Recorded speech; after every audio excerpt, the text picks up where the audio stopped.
ಇನ್ನು car driver ನೀಡಿದ ದೂರಿನ ಅನ್ವಯ 4 ವಿರುದ್ಧ ಎಫ್ಐಆರ್ ದಾಖಲಾಗಿದೆ. ಇಂಟ್ರೆಸ್ಟಿಂಗ್ ಅಂದ್ರೆ ಮುತ್ತಪ್ಪ ರೈ ಎರಡನೇ ಪತ್ನಿ ವಿರುದ್ಧವೂ ಕೂಡ ದೂರು ದಾಖಲಾಗಿದೆ.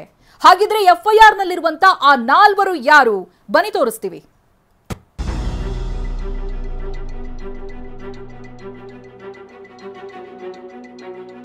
ರಿಕ್ಕಿ ರೈ ಮೇಲೆ ಫೈರಿಂಗ್, ಸ್ಫೋಟಕಾಂಶ ಬಯಲು. ಕಾರು ಚಾಲಕನ ದೂರಿನ ಮೇಲೆ 4 ವಿರುದ್ಧ ಎಫ್ಐಆರ್. ಮುತ್ತಪ್ಪ ರೈ ಮಾಜಿ ಬಂಟ, ಎರಡನೇ ಪತ್ನಿ ವಿರುದ್ಧವೂ ಕೇಸ್. ಮಾಜಿ ಡಾನ್ ಮುತ್ತಪ್ಪ ರೈ ಪುತ್ರ ರಿಕ್ಕಿ ಮೇಲಿನ ಫೈರಿಂಗ್ 10 ಅನುಮಾನಕ್ಕೆ ಕಾರಣವಾಗಿದೆ. ಪೊಲೀಸರು ಇಂಚಿಂಚು ತನಿಖೆ ನಡೆಸುತ್ತಿದ್ದಾರೆ. ದಾಳಿ ವೇಳೆ ರಿಕ್ಕಿ ರೈ ಕಾರು ಚಾಲಕ ಬಸವರಾಜು ಜಸ್ಟ್ ಮಿಸ್ ಆಗಿದ್ದಾರೆ. ಆದ್ರೆ ಇದೀಗ ಟ್ವಿಸ್ಟ್ ಕೊಟ್ಟಿರೋ ರಿಕ್ಕಿ ಕಾರು ಚಾಲಕ ಬಸವರಾಜ್ 4 ವಿರುದ್ಧ ದೂರು ಕೊಟ್ಟಿದ್ದಾರೆ. ದೂರು ಆಧರಿಸಿ ಬಿಡದಿ ಪೊಲೀಸರು ಎಫ್ಐಆರ್ ದಾಖಲಿಸಿಕೊಂಡಿದ್ದಾರೆ. ಎಫ್ಐಆರ್ ನೋಡ್ತಾ ಇದ್ರೆ ಎಲ್ಲೋ ಒಂದ್ ಕಡೆ ಎಲ್ಲವೂ ಫ್ಯಾಮಿಲಿ ಸುತ್ತವೇ ಸುತ್ತಕೊಂಡಿದೆ. ಹಾಗಿದ್ರೆ ಕಾರು ಚಾಲಕ ಬಸವರಾಜ್ ನೀಡಿದ ದೂರಿನಲ್ಲಿ ಏನಿದೆ ಅನ್ನೋದನ್ನ ತೋರಿಸ್ತೀವಿ ನೋಡಿ.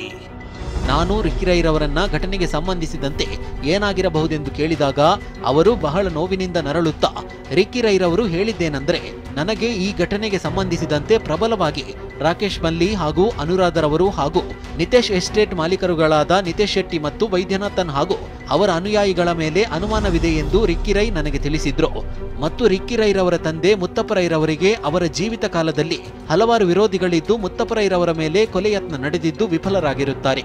ಹಾಗೂ ರಿಕ್ಕಿ ರೈರವರ ತಂದೆಯಾದ ಮುತ್ತಪ್ಪ ರೈರವರು ಕ್ಯಾನ್ಸರ್ ಕಾಯಿಲೆಯಿಂದ ಮೃತಪಟ್ಟಿದ್ದು, ಅವರ ಕೊನೆಯ ದಿನಗಳಲ್ಲಿಯೂ ಕೂಡ ಈ ಮೇಲೆ ತಿಳಿಸಿದ ರಾಕೇಶ್ ಮಲ್ಲಿ ಮತ್ತು ಅನುರಾಧರವರಿಂದ ಬೆದರಿಕೆಗಳು ಬಂದಿದ್ದು ಹಾಗೂ ಮಾನಸಿಕವಾಗಿಯೂ ಕಿರುಕುಳ ನೀಡಿದ್ದರು ಎಂದು ರಿಕ್ಕಿ ರೈರವರು ನನಗೆ ತಿಳಿಸಿದ್ರು.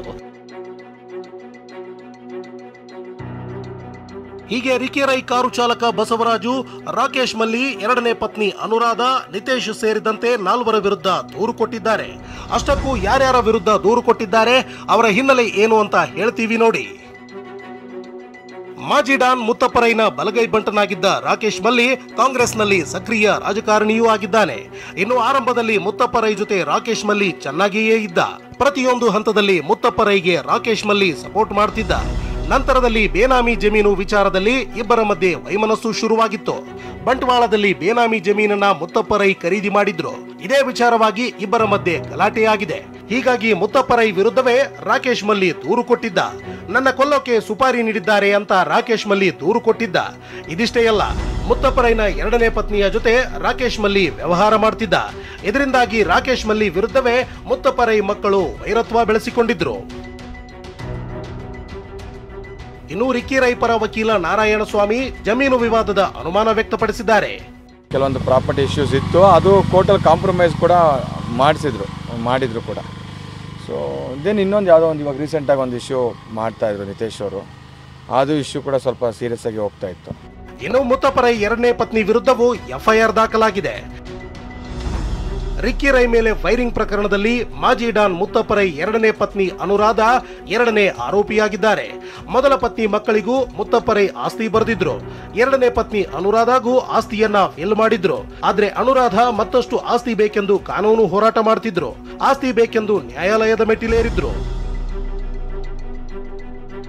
Ricky Rai business partner Nitesh Shetty ವಿರುದ್ಧವೂ ಕೇಸ್ ದಾಖಲು ಮಾಡಲಾಗಿದೆ. ರಿಕ್ಕಿ ರೈ, ನಿತೇಶ್ ಶೆಟ್ಟಿ ಮಧ್ಯೆ ರಿಯಲ್ ಎಸ್ಟೇಟ್ ವ್ಯವಹಾರ ಇತ್ತು.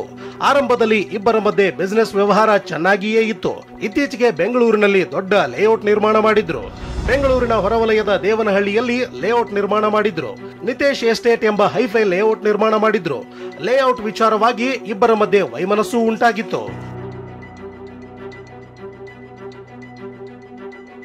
ಇನ್ನು ಎಫ್ಐಆರ್ ನಲ್ಲಿ 4ನೇ ಆರೋಪಿಯಾಗಿರೋ ವೈದ್ಯನಾಥ್ ನಿತೇಶ್ ಶೆಟ್ಟಿಯ ವ್ಯವಹಾರದಲ್ಲಿ ಭಾಗಿಯಾಗಿದ್ದಾರೆ.